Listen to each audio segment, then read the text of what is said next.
Okay. Really proud of the guys, the way that they attacked this week. Two big wins at home over some quality opponents. We put a lot into those games, and for them to be able to continue that, I was proud of them. We knew what it was going to be like here, and obviously it was important to us to rectify what happened 2 years ago. And so a lot of our guys took that to heart and, attacked the week really good. Woke up this morning, I told them to be down there at 6:45. Meeting started at 6:45, and they were all bright-eyed at 6:30, so we started 15 minutes early. That told me that they were ready to go and that they're excited about being here and they're ready to play. Hit the field and warm-ups and had a bunch of energy. That was important. So proud of the guys. The way they played on all three sides was good. Thought our special teams were solid. Nick O'Toole was really good. I think he's matured. Couldn't handle the conditions in the past, and he did great. Offensively, ran the ball, wanted to run the ball.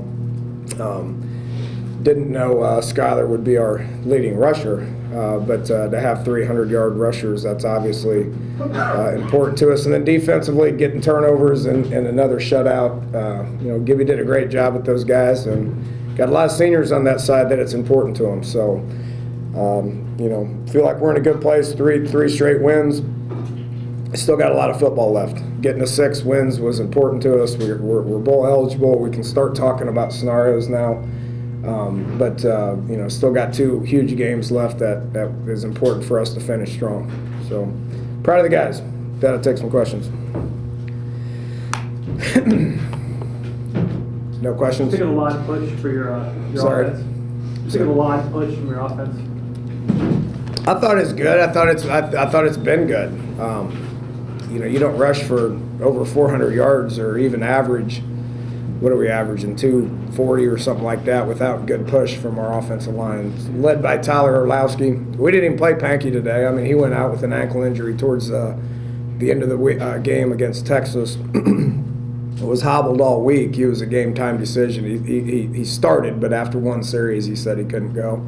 And he's important to us. But, Bosch is playing well. Orlowski's playing well. So it starts with those inside guys, and backs are doing a good job of running behind their pads, and Skyler's doing a great job of making decisions in the run game that's allowing him to be able to get free. Terrell is a guy we've talked about, fighting through injuries, just, effort, and a lot of effort to just be out there. But he was the difference early on, that forced that fumble and that pick 6. Yeah, that was huge. We won the game last week because of points off of turnovers. The turnovers are huge. But to capitalize and get points off of those turnovers is why we won last week. Got 24 points off of turnovers last week. And our first 2 touchdowns today were off of turnovers. So Terrell I'm really proud of him. He's old. He's been here forever. His parts are bad, but he keeps playing, gives it everything he's got, and is one of our team leaders. There's no question.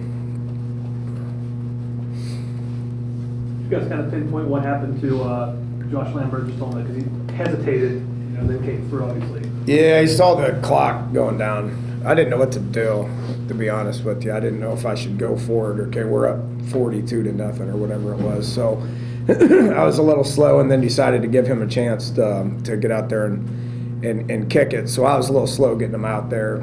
Saw the clock going down, so he kind of panicked a little bit when he saw that much. He should have just, if we got a penalty, we got a penalty. Who cares? If I would have noticed it, I would have called timeout. So he just got antsy because he saw the clock going down. And you got a chance to play a bunch of backups there in the fourth quarter. Is that valuable tape you'll be watching closely next week? Yeah, 2 reasons. One, the starters in Game 10 getting a lot of snaps under their belt for them not to have to exert, as much energy as it takes to win a game is big. So that'll give us a boost for next week. And then continuing to build depth, obviously, is important. We haven't had a game like this since when? It's been a while, since a couple years ago, maybe. No, I'm just picking. But, getting that many guys snaps is huge. And then having some guys make some plays. Rasul and Nana, both our second-team corner and a third-team corner gets in there and both makes a play at the end to save the shutout was good. Gibby was getting a little anxious towards that last drive, and Nana kind of made a good play, and Rasul made a great play. So just two examples. We're down to our third team. Third team D line was out there. We played all 10 linemen we brought, so that's important. Danny, you mentioned in the past that trying to get revenge or retribution or whatever for a loss the previous year isn't something that should be a big motivator, but this one seemed to stick a little bit different. What was different about it? It had nothing to do with Kansas. It had everything to do with us. Our inability to be able to handle that situation 2 years ago. It meant a lot to our team to come here and play well. So it had everything to do with us and nothing to do with them. And I give our players a bunch of credit for attacking this week the right way, and I mean, they were ready to play. And if there's ever a situation where you shouldn't be ready to play, this is it, with all due respect to Kansas. I mean, it was cold and windy and nobody here and all that stuff, so our guys didn't care. They ignored that, and it was about us. And we went out there and we did what we had to do. Today, he crosses the goal line, Cody Clay, what he's meant to this run game, the way that you've been able to have that success on the ground, senior like that, and has gone through a bunch of different changes in his roles. What has he meant to this team? One of our main guys, fifth-year senior from West Virginia. It's incredibly important to him. He had more energy than anybody in warm-ups. I mean, he was acting like a real lunatic out there in a good way. He knew we needed that, and he understands that and has been around for a long time. Is a sixth offensive lineman out there. We talked about this earlier in the week, just by having Eli be able to do a lot of the fullback stuff. It's allowed Cody to settle in, and for him to have a position coach, and Dan Gerberry has helped him as well. So very proud of him. And for him to get a touchdown, that was pretty cool as well. First shutout in Big 12 play. Can you speak to that? Yeah, Gibby got nervous there for a while. We helped with our third team out there, our third team defense. We made some plays and held them out. It was important for the shutout, but I told because he was getting mad. I was like, man, it doesn't matter. He goes, yes, it does. I go, well, if you want the stat, then great. But our defense played unbelievable. For 3 quarters, I think I had 1 first down.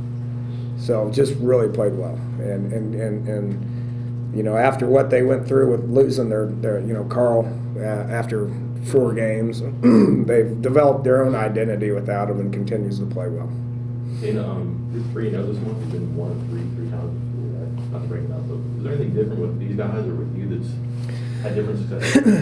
Oh, I don't know. I mean, we talked about with this senior group. I mean, I've had different conversations with them, and what's hard is, with every team has the goal of winning the conference. I mean, that's everybody's goal, and then once that doesn't happen, there's teams that kind of fade a little bit.